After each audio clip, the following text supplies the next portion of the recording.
Hey everyone, we're going to take a look at a story called Mother May I. I wrote this zombie story for a particular anthology we'll look at in just a moment.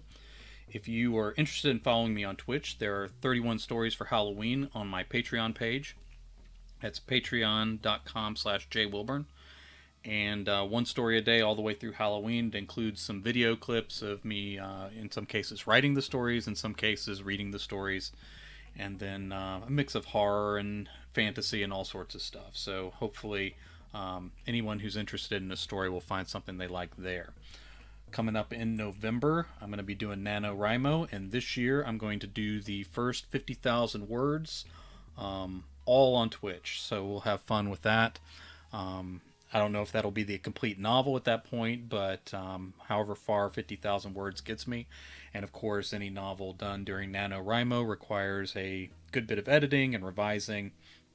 But the point is to write and get the words down on paper and work them out. If this isn't the best novel I've ever written, then it will get me closer to writing better just from the practice. The Mother May I appeared in a anthology called the Horror Squad Road Warriors Anthology. That particular anthology is from the world of TJ Weeks, and so you can still check out his zombie series, quite popular with zombie fans. And he opened up, as a few some bigger authors will do, they'll open up their world to other authors, especially those who've dabbled in similar work. A lot of times I've seen zombie authors doing it, but they will invite authors in to write short stories set in their world.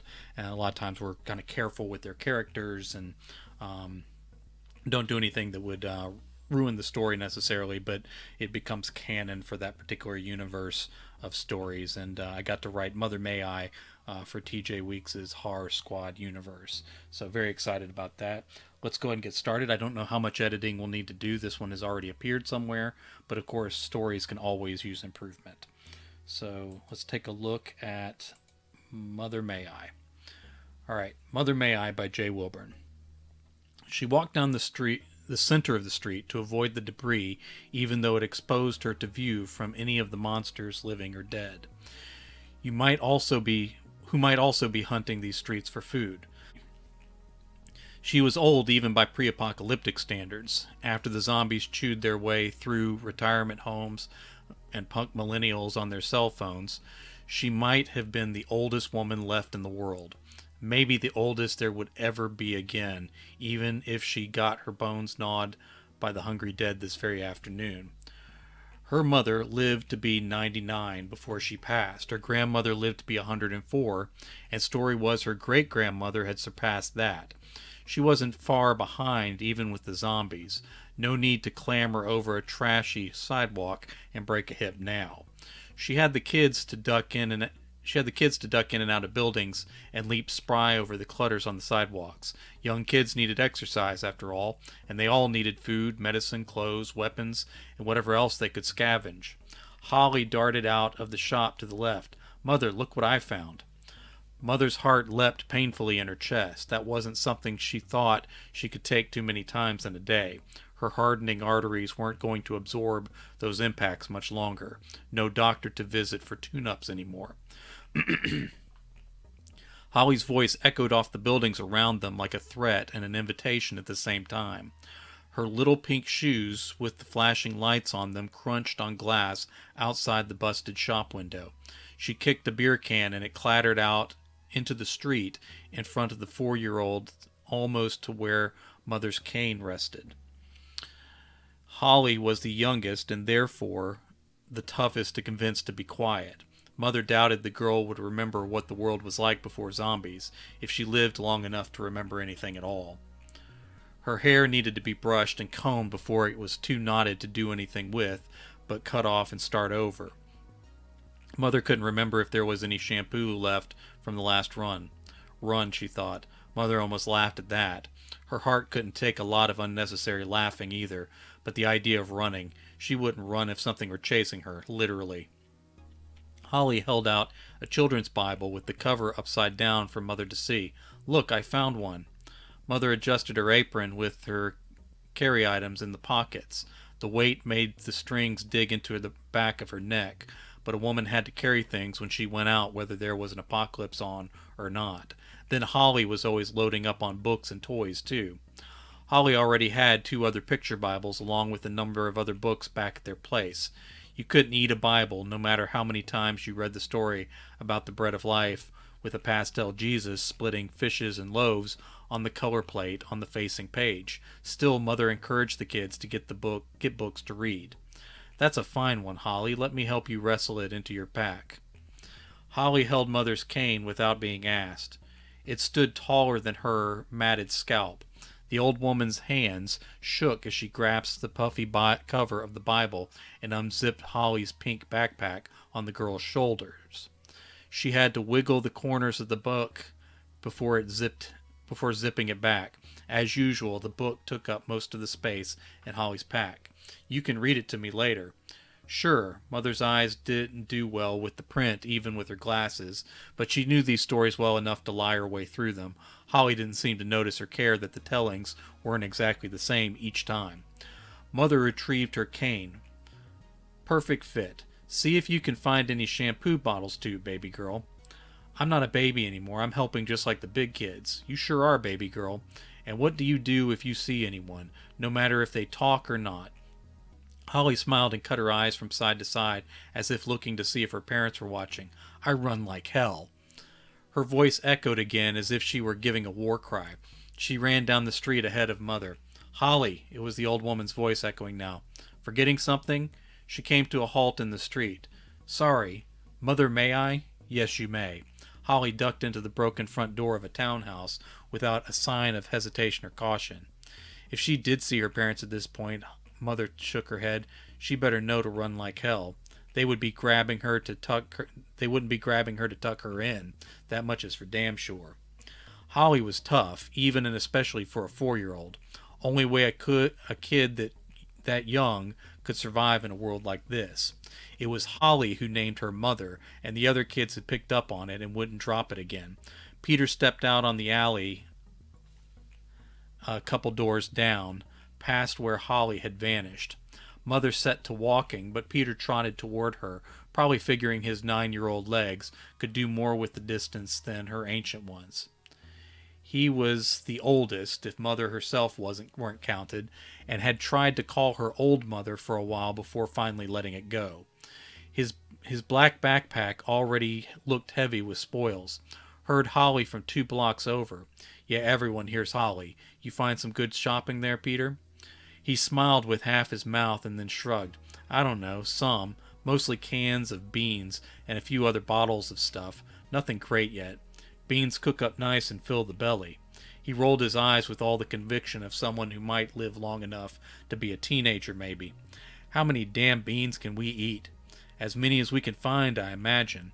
Without letting go of the top of her cane, Mother pointed one bony finger at his chest. Beats eating air and sure beats getting eaten, with which mostly covers all our other options. I'm still going to look for crackers and chips, maybe some candy too. Mother's wrinkles deepened as she smiled.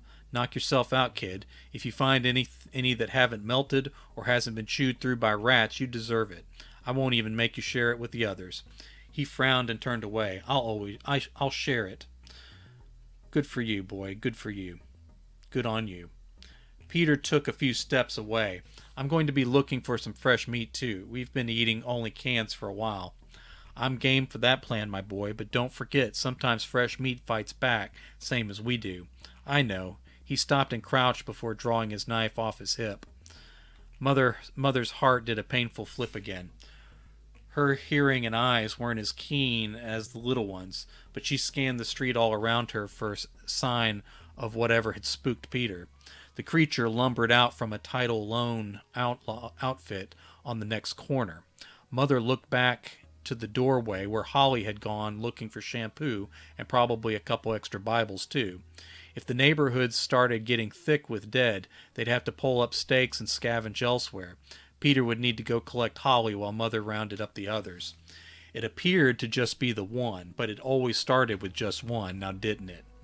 The clothing hung off the thing in shreds and rags. The meat around the ribs waved in rotten strings, as well with the uneven gait of the monster's walk. And again, that kind of gait is spelled G-I-A-T. Gait. Surprised I'm still making that mistake. It's fine as long as you find it. Its shriveled manhood hung in plain sight like a piece of jerky, something the kids shouldn't be seeing, but Mother couldn't help the fact that the walking corpses had no decency nor any end to their appetites. The zombies' bones ground together like nails on a chalkboard, where the cartilage had turned brittle around its decaying joints. The tone of the grinding noise made her skin crawl. She limped forward on her cane ahead of Peter. "You go on and keep working now. I can take care of this one myself." Peter walked up beside her and then outpaced her. "Let me take care of it. Mother, may I?" He winked at her with his half smile painted over his face. Now she rolled her eyes at him, even though she hadn't been a teenager since before his mother and maybe his grandmother were born. "Yes, you may, smarty." Peter ran ahead of her. The creature reached for the boy, with bone showing through split flesh on the zombie's fingers and palms. Peter dodged and danced around behind. The undead man turned, but Peter skipped about out of the monster's sight. "Always playing," she said under her breath. "That kind of silly bullshit is going to get you good and bit one day, boy. Then what?" The zombie stopped in mid-turn, shifting its head from side to side. Its unfocused eyes lighted on Mother again. She drew close enough to it that she could see one of its eyes was nearly pure white. The other had a pupil blown out black nearly to the edges of its eyeball. Both dead eyes held her, and it reached for her with bony fingers. She lifted her cane and centered the tip of it between the advancing zombie's eyes. "Come at me, bitch. I'm good and ready for you." Peter ran up behind the zombie and stomped on the back of its knee. The bones snapped apart with a report like dry kindling. The undead man folded to its side. Should I say its or his? I'll say its. To its side. It landed on top of its left arm with the weight of its body, and two more bones cracked. The zombie registered no pain, but continued to reach for Mother with its one good arm.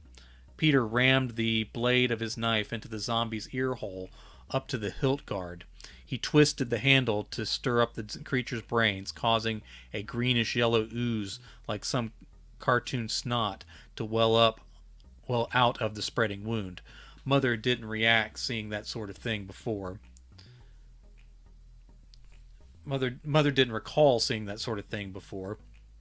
It ran thick down the zombie's cheek before dripping over its teeth into its mouth. The monster's bluish speckled tongue flicked around inside its lips as if it were sampling the flavor of his own brains. I probably should say its if I'm using its all the time. Yeah, let's say its. Alright. The monster's arm fell to the pavement and its body went slack. Peter drew the knife out and did his best to wipe the zombie brain snot off the blade using the rags of the dead man's shirt. Mother sighed and set the tip of her cane back on the street. "You play too much." "Who's playing, Mother?" I snuck up behind him, took his feet out and finished him off. "What did you want me to do?" She tilted her head as she stared down at the body. Nothing at all. Good work. Let's see if we can find something you want me to cook up more than beans, okay?" He waved his knife in the air and made an exaggerated bow. "Mother, may I?" She closed her eyes and shook her head. "Yes, you may." Peter skipped a few steps away with his hands out at his sides and palms turned up like a child's version of ballet. After a few skips, he returned to a normal walk, and his eyes narrowed to the focus and attention of a hunter. She clicked her tongue and turned away. "He'll outlive us all, I'm sure." John and Sarah stepped out of a gas station near the tidal loan. They compared cards to one of their little games. Mother didn't much follow. She thought maybe they mixed in whatever cards they could find and made up their own rules as they went. At 6, Sarah was already almost as tall as Peter, while John was a head shorter than her, even being a year older. "Oh, those cards will be delicious for dinner, kids. Thank you for your hard work." They stopped, looked at her, looked at each other, and broke out in laughter. John pocketed the cards. "No, Mother," Sarah said as she patted her neon green backpack behind her. "We found packs of peanuts and a box of salt." "We got medicine, too," John said. "Lots of it." Mother walked around the leaking body on the street and met the kids near the curb. "Let me see here." She opened John's pack and saw the nuts and salt. Sea salt. Interesting. She never cooked with that, but heard a little went a long way. He had bags of croutons and breadcrumbs in a box for baking. There was a can missing the label. Mystery sides were getting more and more common these days. Mother re-zipped his pack. Nicely done. She opened Sarah's pack and fished through the medicine bottles. Aspirin, blood pressure meds, strong painkillers. Oh, this was all very, very good. She might actually get a good night's sleep tonight. Excellent work, kids. Excellent work. Mother, Sarah said. Yes, well done indeed. Mother, John said, someone's coming. She looked down the street toward where Holly had yet to re-emerge, but saw nothing. She looked across where Peter had gone, but didn't see him or anyone else living or undead in the overgrown lots. She looked up the street into the face and sunglasses of a bearded man with a barbed wire tattoo ringing one pimpled bicep and a crown of thorns with inky blood drops around the other. He aimed an AR-15 at Mother's chest. She leaned on her cane with her right hand and used her left to move Sarah behind her first. Then she walked John back behind her other aching hip. She felt their grips tighten the apron around her midsection. She spoke low. Don't either of you move. If and when I say you run. Don't wait for Mother May I. You just go, get buildings between you and his gun as quick as you can. The man took a hand off the stock of his gun to lift the pair of sunglasses onto his crew-cut scalp. He took hold of the weapon again in a grip which looked awkward to Mother. Don't make me hurt any of you. Just be cool so we can talk. We're not leaving you with him, John said. You'll do what I damn well tell you to do and nothing else besides, Mother said through her gritted dentures. Who else is with you? The man asked, still pacing toward them. Does the answer change whether you're going to shoot an old woman and a couple kids? He licked his lips. What's in the packs? Foods? Weapons? How about you go on and leave us alone? You seem big enough to go and get your own things, your own damn self, without robbing us. I'm not here to rob you, he said. Are you with a group? I can't imagine you all are out here surviving alone like this, no offense. Mother took a step toward him and the kids stayed against her back. You imagine if I had some group they'd let an old woman and kids go around killing zombies and gathering the supplies? That's what you think is you're pointing your gun at an old woman? He glanced out at the road and back at her with a smirk. She wanted to poke his eyes out with her cane for that smirk more than for pointing the gun. He tilted his head toward the street. You put down that zombie on your own, Grandma? No, he was raised right and just fell down dead on his own out of old Southern hospitality, don't you know? The smirk twisted into a frown and Mother felt proud of that accomplishment. He said, you got quite a mouth on you to be out here like this, like you are. Sort of thing could get a helpless old woman in more trouble than she could handle.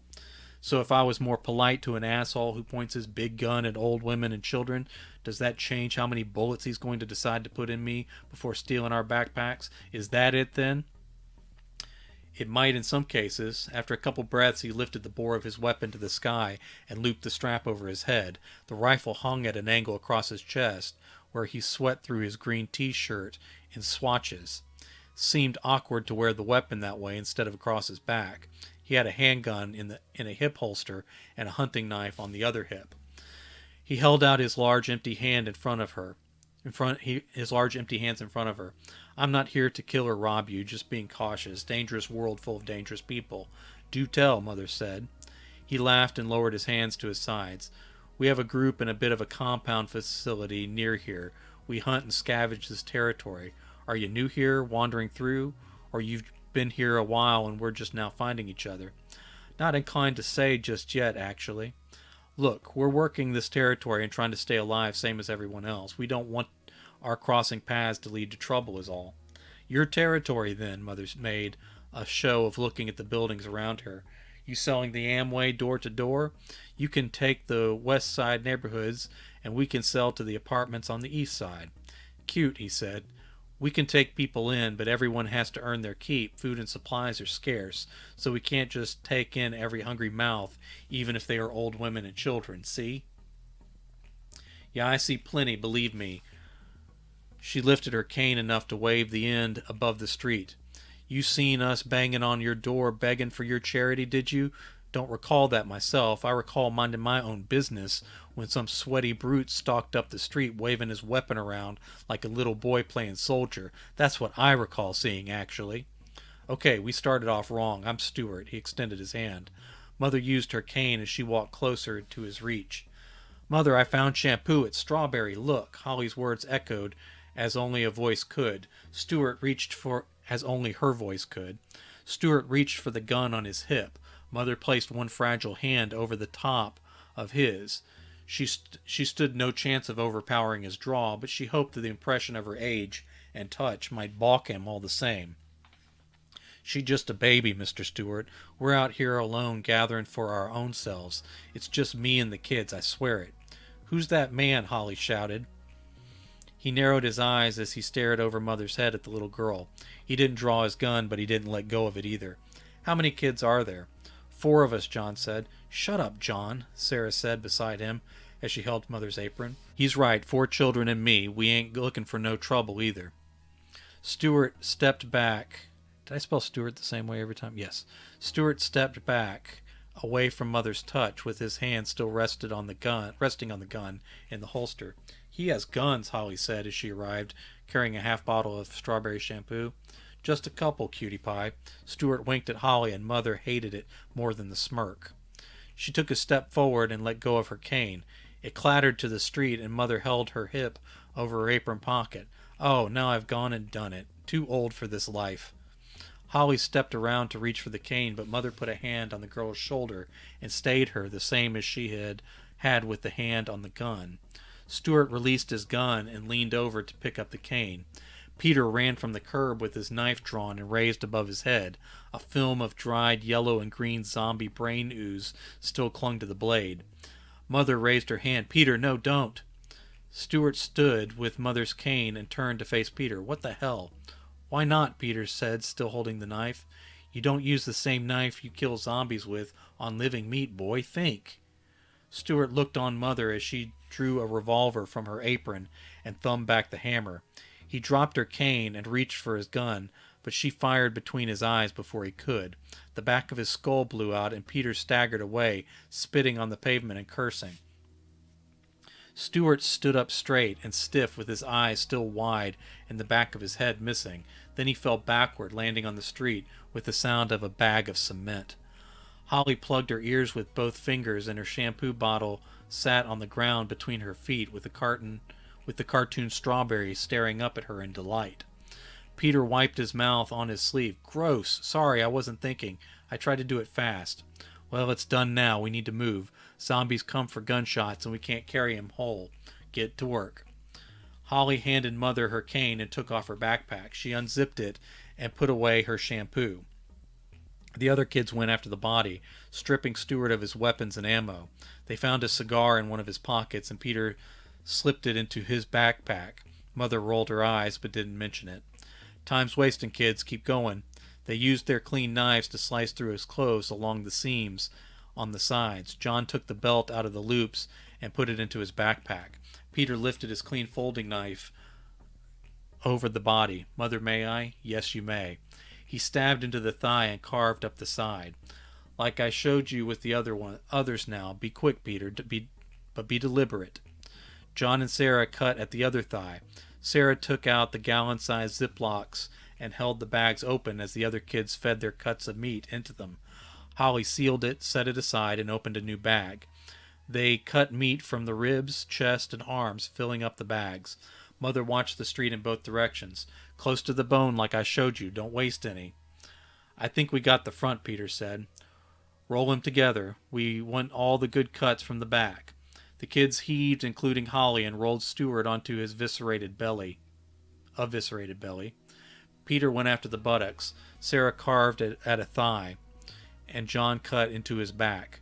He pooed himself, Holly said, turning her nose away. It happens, baby girl. We'll wash everything before we cook it. Do you want me to get his liver? John asked. If it looks healthy, I'll cook it up, Mother said. Peter stuck out his tongue as he dropped a large hunk of meat into the bag Holly held. I hate liver. Holly sealed the bag and added it to the pile before opening another. It's good how Mother cooks it with onions. We're out of onions, Peter cut into the other cheek. Don't worry, baby girl. We'll eat liver while Peter sticks with beans, his favorite. Har har, Peter peeled the meat as he sliced deeper into the muscle. Holly said, I want to cut some. No, you cut it too thin, Peter said. Let her try, Mother said. She has to learn. If she cuts it thin, I'll just fry it up for bacon. Peter turned his folding knife around and offered the handle to Holly. If you cut your own finger off, I'll eat it. She stuck out her tongue and made a fist. I'll shove it down your throat right now if you want. Stuart! A woman's voice blasted from the end of the street. She had long dark hair and wore a camouflaged hood. Her rifle had a wooden stock as she raised it and fired 3 times. The kids flattened themselves to the ground as Mother raised her gun. The woman turned and ran, causing her hood to fall. Mother lowered her gun without firing. Why didn't you shoot back? Peter said. Would have missed her from here, same as she missed us. Leave your packs.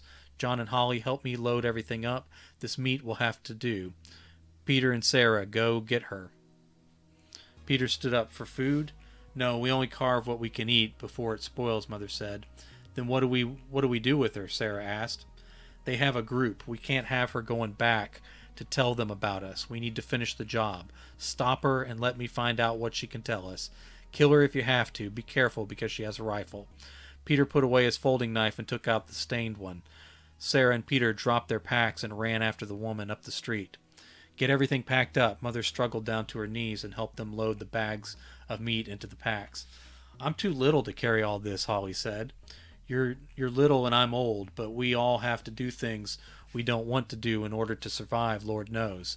I thought you weren't no baby anymore.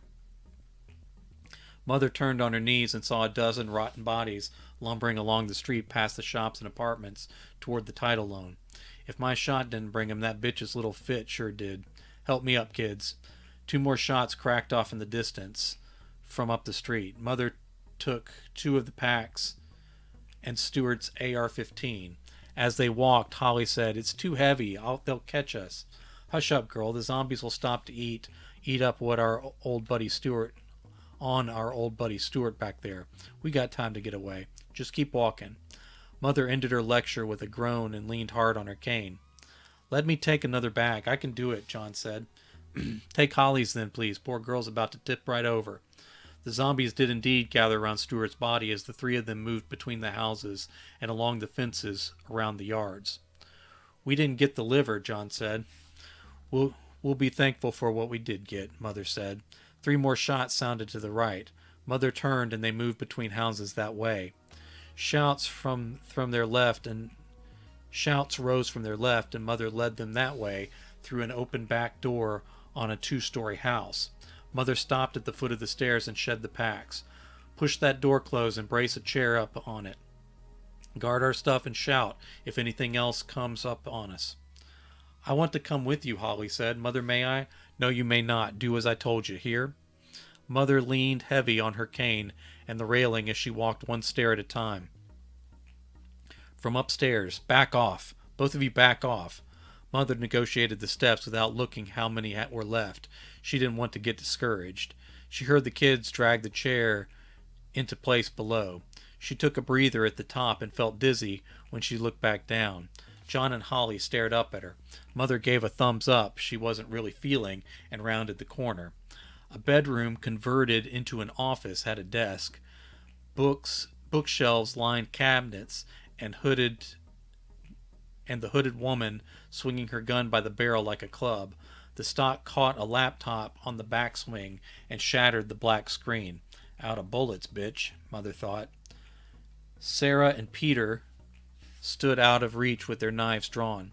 This has all gotten out of hand, Mother said. We were trying to help him, but the zombies got to him first. Stay back. Let me go. Just stay back. Listen, girl. Mother held up her small, empty hands. We can clear this whole thing up. Tell us where your group is. We'll go there, explain ourselves, and everything will be fine. I saw everything. You're monsters. All of you are. You're monsters. This is all a misunderstanding, Mother said, lowering her hands. The woman raised the butt of the rifle over her head and shattered one of the light bulbs in the ceiling fan. She took a step forward, and the kids raised their knives higher. You're killers, cannibals. You killed Stuart and cut him up to eat him. You cut him up too. You'd cut me up too if I let you. I'm not telling you anything. I'm not taking you anywhere. Looks like you understand things just fine, I guess. Mother unshouldered Stuart's rifle and took aim. She fired one shot into the woman's thigh. The woman stumbled backward and put an elbow through the face of a closet door. Mother aimed again and hit the kneecap on the other leg, putting the woman on the ground, propped against the closet and screaming. Be quick about it now. The gunshots could bring the zombies on or her friends. We need to finish up here and get our meat smoked and cured before it starts to spoil. Peter advanced with his knife and put it in the woman's throat. She looked up at the boy as she held one hand over her wounded thigh and the other gripped above her knee. Mother, may I? No, we need to know more about her and her group. Get her to talk. Peter pressed his knife into her kneecap. As she screamed, he said, Where do you live? She shoved him away with enough force to stagger him and let fly a string of curses. Sarah covered her mouth and choked on a nervous giggle. Peter ran back and grabbed the woman's wrist. He pinched her fingers together and aimed his knife point at her fingertips. She grabbed him by his throat and squeezed until the boy's face started to go purple. Mother advanced and pressed the tip of her cane into the woman's throat. The back of the woman's head pushed against the hole in the closet door, causing the wood to splinter further. She let go of Peter's throat, leaving a greasy smear of her own blood there. Peter coughed but kept hold of the fingers and rested the tip of his knife just under the nail. Ask her again, Peter. Where do you live and how many people are in your group? The woman's eyes rolled up in her head. She sniffed and a green and yellow gob of snot dripped from one nostril over her lips which Mother suspected Stuart and the other men in her group normally found quite captivating. I'm not telling you anything, monsters. Mother clicked her tongue. You are in yet another misunderstanding again, baby girl. You will tell us lots of things before we're done. You have my word on that. Peter gripped his knife tighter and looked up at Mother one more time. Mother, may I? Yes, you may. All right, so that is Mother, May I? A little turnabout on the characters that we have at the beginning that seem so personable and lovely, and this woman taking care of kids, but then it turns out that they are cannibals and are really the bad guys of the story in the end.